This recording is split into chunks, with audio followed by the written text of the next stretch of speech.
All right, welcome to another edition of Carnivore Bites. I'm your host, Jeff Sherman, along with Dr. Eric Lopkin. Dr. Lopkin, I'm going to tee it off with you. You tell me what's on your mind, and I can't imagine what it is. Well, there's been some very strange things going on in Tijuana with the Caravan of refugees. And what is that? Apparently, a large group of them broke off and went to the U.S. consulate and made the demand that either the U.S. speeds up the process and lets them in, or we give them $50,000 each to go away. Yeah, I saw that. It's absolutely crazy. Yeah, these people were these are so, not refugees. These are not. They were so desperate to come to the U.S., but for a payoff, they'll go home. The whole thing is ridiculous. What's not ridiculous, I want your read on it. Cohen gets 3 years. Now there's a lot of talk about impeachment. What do you think? There's a lot of talk about impeachment, but I think the fact that he got 3 years tells me they're not going to be able to do it. Why?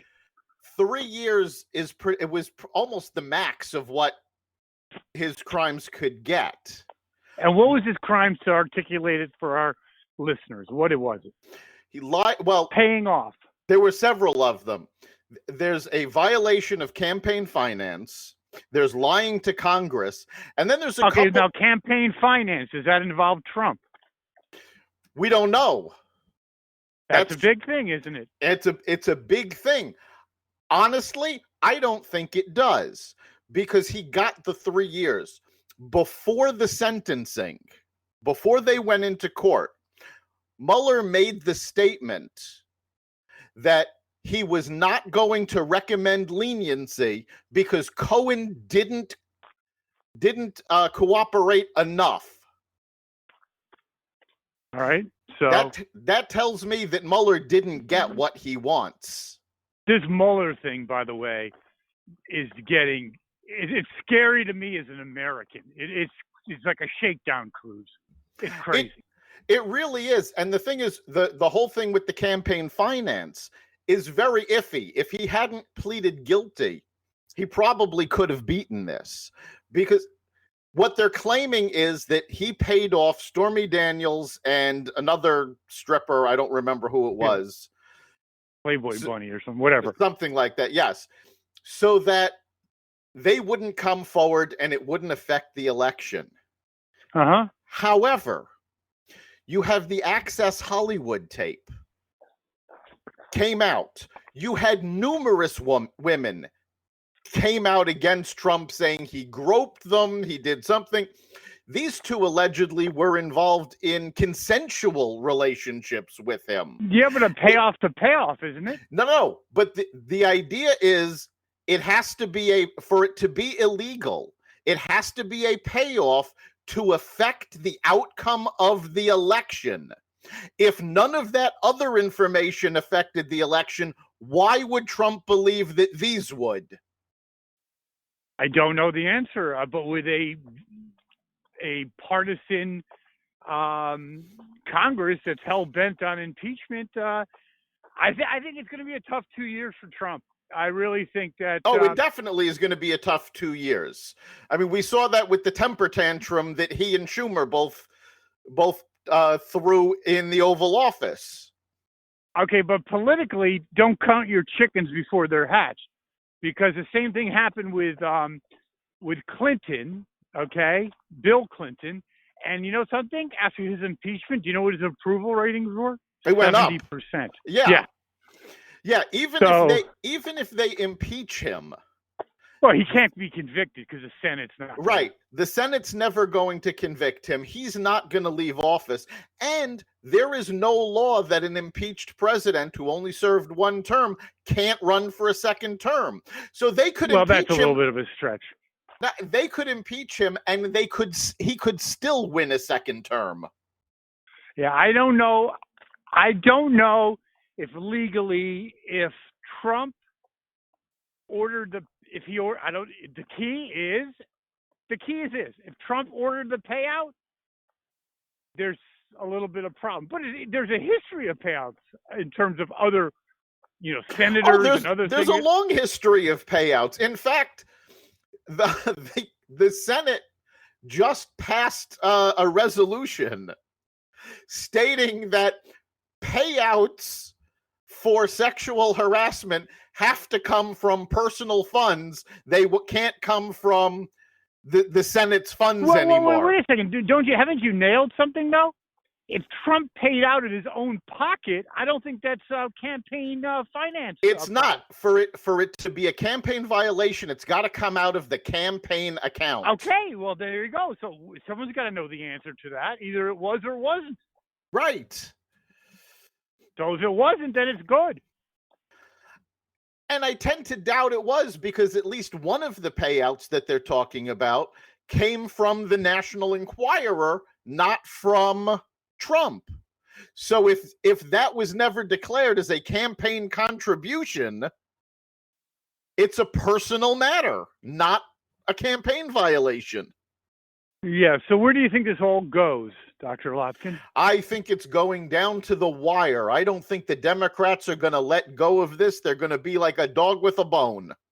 I agree. And what political ramifications do you think it has, Dr. Lopkin? Honestly, I don't think it's going to work out for the Democrats as well as they think it is.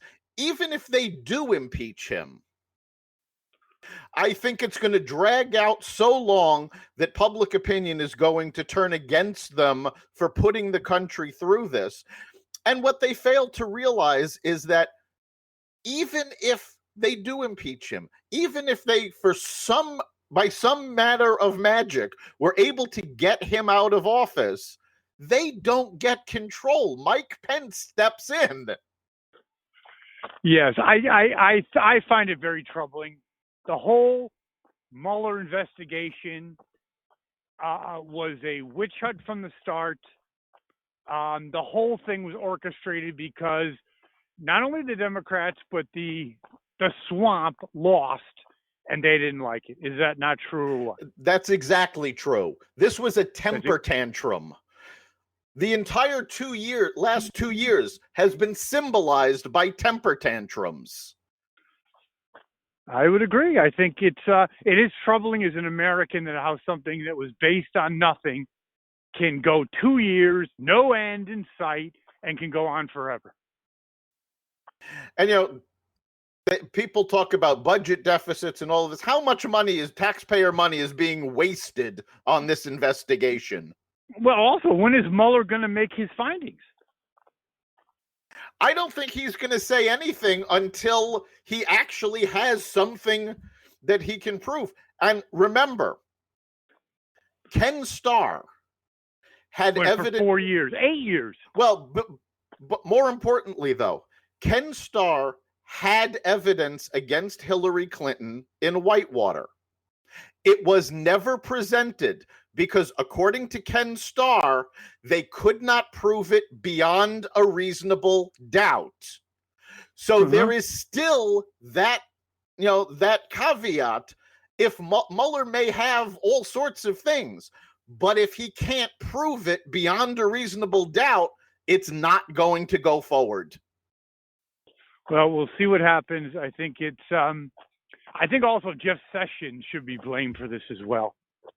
Jeff Sessions should be blamed. Rosenstein, obviously. Comey obviously has some responsibility for all of this. It's very interesting because I talked to some liberal friends of mine, and they've been listening to MSNBC. See, they're convinced that all these crimes happened. They're convinced. Of course they are, because the media is in the Democrats' back pocket. From the day after the election, the media went after Trump. They were determined to destroy his presidency because that was not their candidate. There is no question about it. Well, Dr. Lopkin, another exciting week, a troubling week, but an exciting week, and we'll be doing it again with Carnivore Bites. Thanks a lot. Absolutely. See you then. Take care. You've been listening to Carnivore Radio's podcast. You can catch us here every week. Carnivore Radio is part of the Xvadio podcast network. You can listen to the podcast at blogtalkradio.com/Xvadio. If you want to be part of the conversation, you can listen to us live every Friday at 4 o'clock on WESU 88.1 Middletown, Connecticut. You can also catch us online at WESUFM.org. We look forward to hearing from you and see you next week.